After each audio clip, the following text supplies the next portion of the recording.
Video को पूरा देखिएगा, अच्छे से समझ में आएगा। आज के हम भाग 8 में सीखेंगे विभाज्यता के 2 से लगाकर 7 तक के सभी नियम एक साथ हम पढ़ेंगे।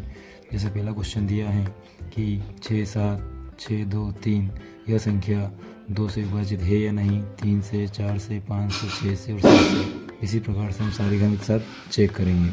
तो पहला जो दिया है कि 2 के लिए हमें पता है इकाई अंक पर क्या होना चाहिए, 2 के लिए इकाई अंक पर होना चाहिए 2, 4, 6, 8 और 0, जो कि आपको यहाँ पर इनमें से पाँचों में से कोई भी नहीं दिख रहा है। इसका मतलब 2 का विभाज्यता का नियम इसके अंदर नहीं लगेगा। 3 के लिए बातें करते संख्या को जोड़ते हैं और अगर संख्या 3 से विभाजित है तो इसका मतलब वह 3 से विभाजित होगी। जैसे 6 और 7 13, 13 और 6 19, 19 और 2 21, 22, 23, 24, मतलब 3 के पहाड़े में 24 आता है। इसका मतलब यह संख्या 3 से विभाजित होगी। कैसे?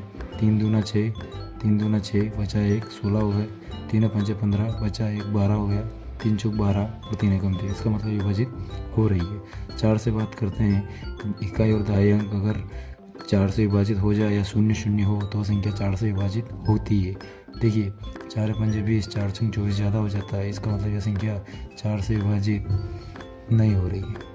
5 की बात करते हैं, इकाई अंक पर 5 के लिए इकाई अंक पर क्या होना चाहिए, 5 के लिए इकाई अंक पर 0 और 5 होना चाहिए, जो कि यहाँ पर 0 और 5 में से कोई भी नहीं है। इसका मतलब यह संख्या 5 से विभाजित नहीं हो रही है।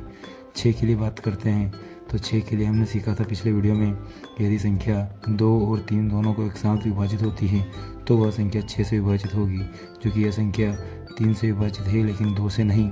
इसका मतलब यह संख्या 6 से विभाजित नहीं होगी। इसी प्रकार से 7 के लिए चेक करते हैं।